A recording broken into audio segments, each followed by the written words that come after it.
This story is titled, My Ex Left Me and Our Kids with a Note Saying, I'll Be Back in a Few Years. Returns 6 years later to find I have divorced her. Hey everyone! Before we jump into today's video, I need your help.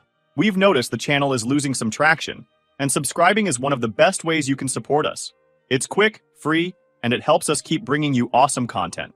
Your support means the world. Let's keep this channel growing together. Thanks so much. Now let's start the video. Alright, here's my story. I've been sitting on this for a while, but maybe putting it out there will help me make sense of it. My name's Jake, male, and my ex-wife, Lisa, female, and I have known each other for 11 years. We met in high school. She was my first everything. We got married after graduation, thinking we'd figure out life together. Turns out, Lisa had a very different idea of what figuring it out meant. At first, it was great. We had 2 amazing kids, a boy and a girl, and I thought we were solid. Sure, Lisa always had a taste for the finer things, but I chalked it up to her wanting the best for our family. That's what you do, right? You justify it because you love them. But somewhere along the way, it stopped being about us and started being about her. Then I noticed Lisa changing bit by bit. She started hanging out with this new group of high-class moms from school. You know the type. Always decked out in designer gear, talking about vacations in Bali or whatever. I figured, all right, cool, she's making friends. But then it started getting weird. Suddenly, she was talking about how we needed a nicer car, trendy outfits for the kids, and bags that cost more than our mortgage. At first I thought, maybe this is her way of showing love or trying to step up. But by the time the 5th Gucci bag landed in our closet, I was like, what the hell is going on? Is this a phase or some kind of shopping addiction? Things went downhill fast. Rent was late more than once, and I could see the credit card bills stacking up. Every time I tried to have a real talk about it, she'd hit me with, you don't get it. I'm doing this for us. Or, you don't understand what it takes to fit in as a mom these days. Like what? Since when did being a mom mean living like a Kardashian? It wasn't just the spending, it was the attitude. She seemed more focused on keeping up with her new squad than keeping us afloat. It came to the point where I'd come home from a 10-hour shift, exhausted, and instead of finding some peace, there'd be another Amazon package or a shopping bag with stuff we didn't need. I was struggling to even pay rent on time, and every conversation about it felt like hitting a brick wall. I'd tell her, Lisa, you've got to knock it off. We can't live like this. She'd roll her eyes and say, don't you want your family to have nice things? Or some other excuse about keeping up appearances. Then things got worse. Work slowed down, and my hours got cut. Money was tighter than ever, and I was scrambling just to keep the lights on. I'd try to talk to Lisa about cutting back, but she acted like it wasn't her problem. Don't you want us to enjoy life? She'd snap. Of course I wanted us to enjoy life, but how are we supposed to do that if we couldn't even afford the basics anymore? I wasn't asking for the world, just for her to ease up on the unnecessary spending. I thought it was reasonable to expect her to pitch in by cutting back, at least while we were struggling. It felt like I was carrying the weight of the world alone. No support, no understanding, just her piling on more stress. I thought maybe she'd step up. Maybe we'd face the rough patch together. That's what partners do, right? Nope. So, one night, the doomed night, I woke up and realized Lisa wasn't next to me. My first thought, midnight snack raid. My second thought, maybe she finally got that 3 a.m. explore the world bug she always joked about. Turns out it wasn't a joke. The house was dead silent. No lights on, no sounds, just me in a dark room. That's when I saw it. A folded piece of paper on her pillow. I sat there for a second, staring at it like it was going to explain everything. My heart was pounding. I unfolded it and the first line was, Jake, I need to do this for me. She wrote about how I was holding her back, how she'd met someone who could help her explore the world, and how this was something she'd always wanted.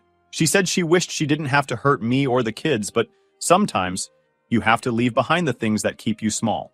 Then came the part that really got me. I'll be back in a few years. By then, I'll have experienced the life I've always dreamed of, and we can pick up where we left off. I read it over and over, trying to make it make sense. She was leaving us, for another guy, for some fantasy of living the high life. A few years? Pick up where we left off? Like our lives were just some paused movie waiting for her to come back? I couldn't breathe. My hands were shaking as I reread the note, trying to convince myself it wasn't real. But it was. Lisa had left me and our kids for, what? Some delusion of a better life? I started spamming her phone, but it went straight to voicemail. I called again and again, but nothing. I woke the kids up. I don't even know why. Maybe I thought if they called, she'd pick up. But no. They tried too, and it all went straight to voicemail. My son, who was 12 at the time, looked up at me with these confused eyes and said, Is mommy gone? Did something happen to her? And my daughter, she was only 8, asked, "Is mommy in heaven?" That question hit me like a truck. I didn't know what to say. How do you explain to your kids that their mom just walked out on them? I ended up stammering something about how she was going away for a while, but nothing about it felt right. At that point, I started spamming her phone every few minutes. I'd pick up my phone and try calling her again, hoping she'd answer and tell me it was all some horrible joke, but the only thing I got was her voicemail. By morning, the reality started to sink in. Lisa was gone, and she wasn't coming back. Not anytime soon, anyway. I had 2 kids who needed me, and I had no idea how I was going to explain to them why their mom decided we weren't enough for her. That note became a turning point for me. At that moment, I stopped being a husband and started being something else. A man who had to figure out how to keep his family together, even when the person who was supposed to be my partner decided we weren't worth sticking around for. It's crazy how one piece of paper can change your whole life. Ever since that night, everything felt like a blur. I'd wake up, look at the empty spot on the bed, and wonder if it was all some weird nightmare. The first few months were a grind. I was trying to juggle work, bills, and raising 2 kids on my own. Before, I had someone to help, even if Lisa wasn't exactly the most hands-on mom. Now, it was all me. Packing lunches, helping with homework, cleaning up spills. It felt like I was drowning in responsibilities. I'd fall into bed every night completely wiped, only to wake up and do it all over again. Money was tight too. Lisa's spending had drained most of our savings, and with just my income, it felt like I was constantly one step away from falling behind. Every little expense felt like a crisis. I constantly sat there wondering how the hell I was going to make it all work. It reached a point where I almost gave up, but I knew my kids were there waiting for me to be there for them. So I decided to get my shit together. So I stopped feeling sorry for myself and started making moves. I cut out anything unnecessary. If it wasn't keeping the lights on or food on the table, it was gone. I also started hustling. I picked up every overtime shift I could get and even started freelancing on the side. Nights when I'd normally crash, I was up late working. It wasn't easy. There were times I thought I was going to drop from exhaustion, but little by little, I started to see the results. I sold off anything we didn't need or use. That fancy coffee maker Lisa had to have? Gone. The treadmill collecting dust in the corner? Sold it. It felt good, honestly, like I was taking control again. At home, I made sure the kids were taken care of. I cooked every meal, found secondhand clothes for them, and planned little outings, trips to the park, movie nights. Ben and Ellie, they were tougher than I ever gave them credit for. Sure, they missed their mom and bedtime was rough for a while, but they started to adjust. One night, about 6 months after Lisa left, Ben came into my room holding a picture of her. He handed it to me and asked, "Do you think she'll ever come back?" Man, that question hit hard. I sat there staring at the picture. Back then, life felt so simple, like we were just your average happy family. I wanted to tell him she'd come back, that everything would go back to normal, but I couldn't lie to him. "I don't know, buddy," I said, "but no matter what, I'm here. We're gonna be okay." Over time, things started to shift. It wasn't that life got easier, far from it, but it became manageable. I wasn't drowning anymore. No more surprise shopping sprees, no more arguments about money. For the first time in years, I felt like I could breathe. And it wasn't just the money. I started to feel like myself again. I took pride in how far we'd come, how much I'd been able to rebuild after everything fell apart. I wasn't just getting by, I was standing up, stronger than before. And while I'd never planned to do this alone, I was proving to myself that I could. By the time a year had passed, I realized something. I didn't miss her. I missed the idea of her, sure, but the person who left that note, I didn't recognize her anymore.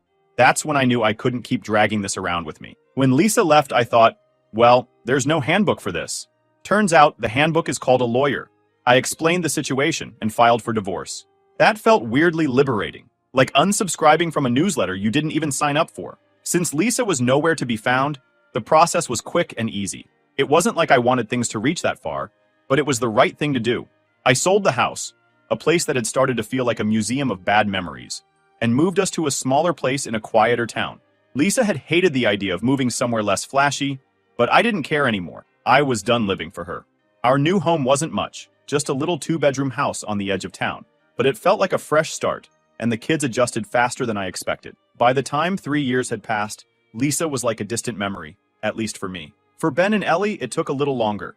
There were still moments when I'd have them asking small questions about her, but they stopped expecting answers. It was like they understood in their own way that she wasn't coming back. Life had settled into something that felt normal, even if it wasn't the life I'd imagined. I had my routines down, and I started noticing something strange around that time. Freedom. Not the kind where you're running off to do whatever you want, but the quiet kind. Without Lisa constantly draining my bank account or filling the house with her demands, I had room to breathe. I wasn't living paycheck to paycheck anymore, and I could actually save a little. Without Lisa's constant chaos, I started realizing how much lighter life could be. I wasn't tiptoeing around her moods, dodging her spending sprees, or trying to keep up with her never-ending quest for more. Ben and Ellie seemed to notice it too. They started smiling more, laughing more. Watching them thrive reminded me that Lisa leaving wasn't the tragedy I'd once thought it was. It was the reset we didn't know we needed. In fact, I also changed. I wasn't the same guy I'd been when Lisa left. I was sharper, more confident, and focused. A year after the divorce, I started thinking about the future in a way I hadn't before. Not the what if Lisa comes back kind of future, but one where I wasn't looking over my shoulder for the next disaster. I wanted to give my kids a sense of stability, maybe even a family again. When it came to the dating scene apps, swipes, profiles, it was easy to find women reaching out to me, starting conversations, trying to catch my attention. But I wasn't chasing anything. I wasn't looking for someone to complete me or fill a gap. I wanted a partner who could keep up with me, someone who matched my energy and understood my priorities. But I wasn't looking for a quick fix or some grand romance. I wanted someone who fit into the life I'd built, someone who understood where I was coming from and wasn't trying to change me. Eventually, I reconnected with the woman from the bookstore. Her name was Emily, and she was everything Lisa wasn't. Grounded, kind, and completely uninterested in flashy things. She didn't care about appearances or keeping up with anyone. She cared about books, her dog, and being herself. We started out as friends, talking about everything from parenting to our favorite books. I was cautious. I didn't want to rush into anything, but over time, something clicked. Emily became someone I looked forward to seeing, someone who made me feel like I could be myself, without worrying about being judged. For Ben and Ellie, it was an adjustment. They were hesitant at first, but Emily never tried to force anything. She let them come to her in their own time, and eventually, they did. By the time we started officially dating, they adored her. I didn't rush into introducing her to the rest of my life. It wasn't about replacing Lisa or erasing the past. It was about building something new, something better. Looking back, that time in my life was a turning point. I went from just surviving to actually living. And while Emily played a part in that, it wasn't about her. It was about finally letting go of Lisa's shadow. The freedom I'd found wasn't just financial or emotional. It was the freedom to imagine a life where I wasn't defined by Lisa's choices, a life where I could make my own. Then, one afternoon, my phone rang, and I almost didn't pick up because I didn't recognize the number. But something made me grab it. When I saw the caller ID, I froze. It was Lisa. For a second, I just stared at the screen like it might explode. I hadn't heard from her in 6 years. Not a call, not a text, nothing. And now, out of nowhere, she was calling me? Part of me wanted to ignore it, but I still shared kids with her, so I answered. The moment I said, "Hello?" she launched into full panic mode. "Jake, what the hell is going on? Who are these people in our house?" she yelled. At first, I had no idea what she was talking about. "What house?" I asked. "Our house," she snapped, like I was supposed to know. "I came back, and there are strangers living there." That's when it clicked. She was talking about the old house, the one I'd sold years ago after the divorce. I couldn't help it. I almost laughed. "Lisa, we don't own that house anymore. It's been sold for years. That's their house now." She went silent for a second, then started yelling again. "Why would you sell our home without telling me? You had no right to do that." I could feel my blood boiling, but I kept my voice calm. "There's no hour anymore. You left, Lisa. You walked out on us and didn't look back. I didn't owe you anything." She started yelling at me, full-on shouting, demanding to know why I would sell our home without her permission. I wasn't about to let her guilt trip me, so I just said, "You weren't here, Lisa. You left. I don't owe you anything." That shut her up for about 2 seconds before she sighed dramatically, like she was the victim in all of this, and said, "Fine. What's your new address? I need to come home and give my husband and kids a big kiss." I actually laughed at that, not even trying to hide it. "Lisa," I said, "we're not yours anymore. I'm remarried. My wife and I, along with the kids, have moved on. You don't have a home here." She went dead silent for a moment, and I could almost hear the gears in her head turning. Then, out of nowhere, she hit me with, "So you're telling me you cheated on me?" That one floored me. "Cheated? Seriously, Lisa. You left us. You walked out, left a note, and vanished for 6 years. You don't get to call this cheating. You abandoned your family. She completely lost it. She started yelling about how I was heartless and how I had ruined her life. I stayed calm and told her the truth, even though I knew she wouldn't want to hear it. Lisa, you're the one who ruined everything. In the 6 years you've been gone, we've had to rebuild, and we realized we don't need you anymore. You made that decision for us the day you left. She doubled down, saying I had no right to move on without her, like she was entitled to pick up where she left off whenever she felt like it.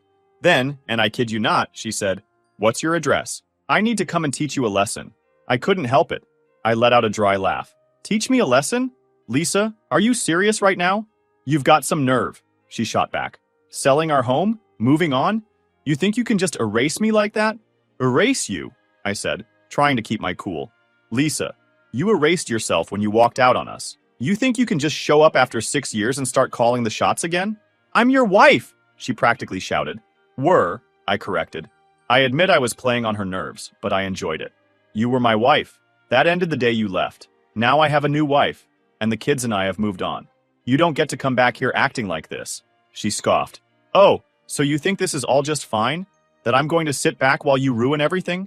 Give me your address, or are you too much of a coward? I finally said, Lisa, I'm not giving you my address. This isn't your home anymore. We don't owe you anything. You'll regret this, she hissed. I'll make sure of it. And then she hung up, just like that. She thought she had the last word. But honestly, I was just relieved the call was over. I just stood there for a moment, staring at the phone. Like, what was she even thinking? It's been 6 years. She walked out on us. And now, she thinks she can just come back in and act like nothing's changed? Unbelievable. I called Ben and Ellie into the living room and sat them down.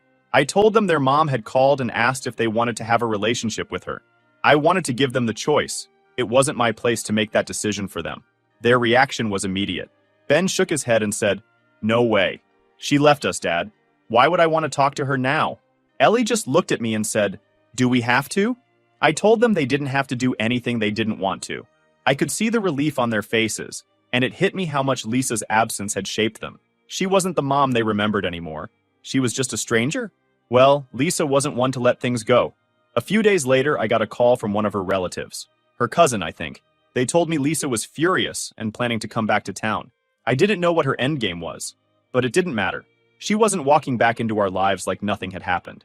The thing is, Lisa had this way of twisting reality to suit her narrative. She didn't see herself as the person who abandoned her family. In her mind, she was the victim, the one who'd been wronged. But that wasn't my problem anymore. I had a new life, one I wasn't willing to compromise for her drama. Now with Lisa in the picture again, everything turned into chaos, as if 6 years of silence wasn't enough drama.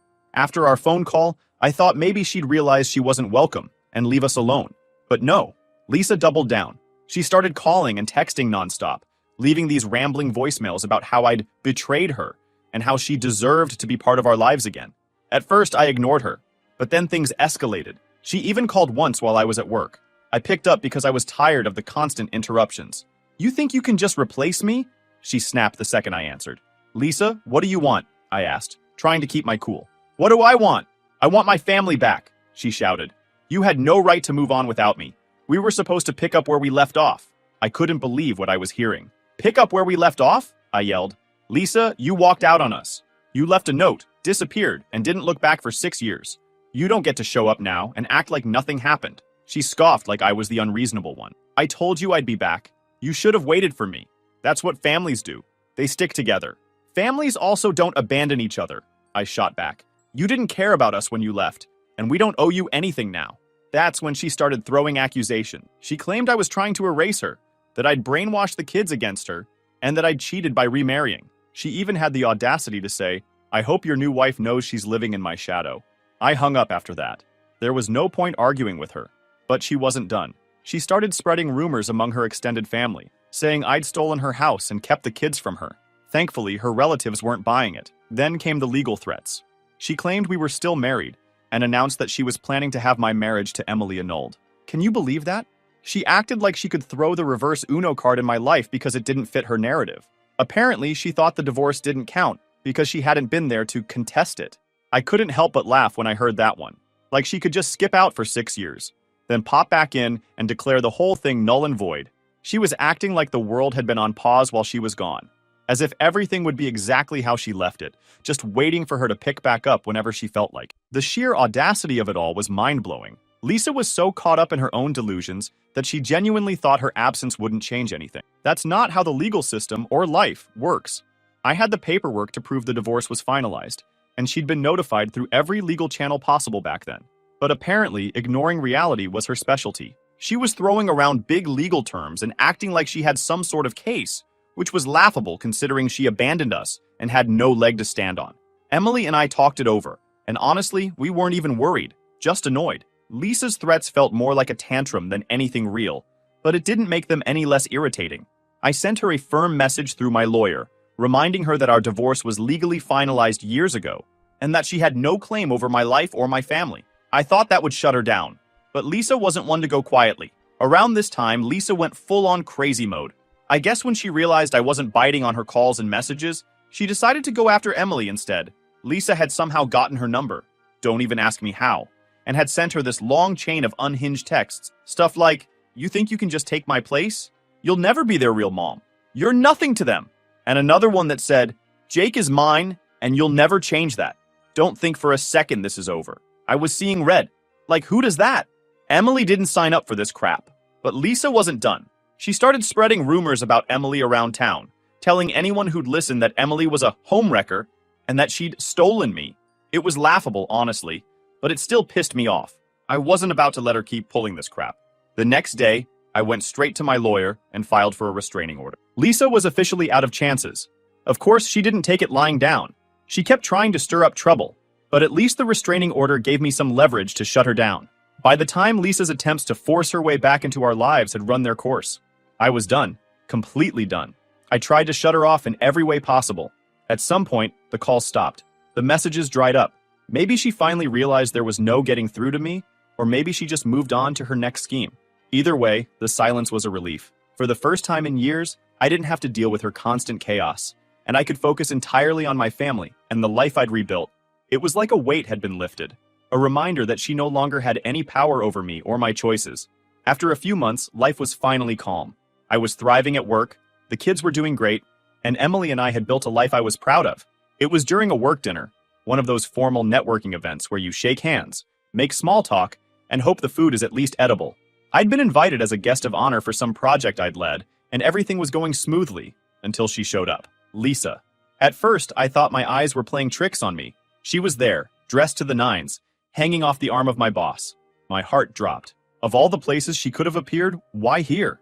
I wasn't sure if she'd seen me yet, so I kept my cool, staying polite and professional. But of course, Lisa wasn't one for subtlety. The moment her eyes locked on mine, she froze, then plastered on this fake smile like she hadn't ghosted me and the kids for 6 years. She walked over, dragging my boss with her, and started laying it on thick. "Jake, wow, I had no idea you'd be here."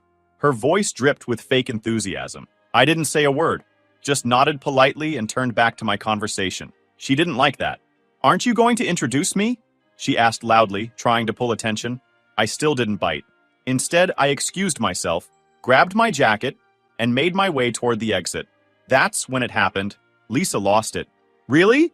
You're just going to walk away?" she yelled, loud enough for half the room to turn and stare. "You think you can just erase me from your life, Jake? I am your life." Her outburst was so loud, it stopped me in my tracks.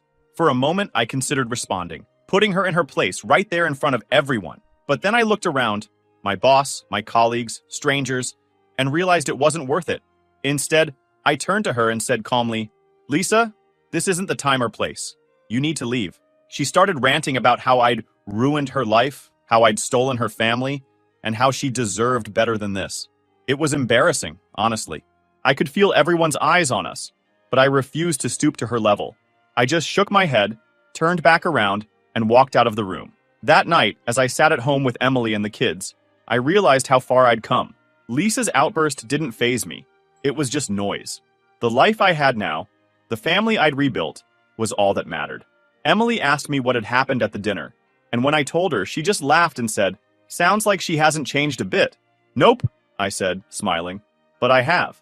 Because that's the truth. I'm not the guy Lisa left behind all those years ago. I've grown. I've built something real, something solid. And the best part? I've got the kind of family Lisa could never understand. a genuine one. Lisa's return might have been chaotic, but it reminded me of something important. I'm done with the past. My focus is on the people who truly matter, the ones who've stood by me through everything. And let me tell you, life's never been better. Thanks for sticking with me, guys. This journey's been a wild one, but I'm proud of where we've landed. Here's to new beginnings.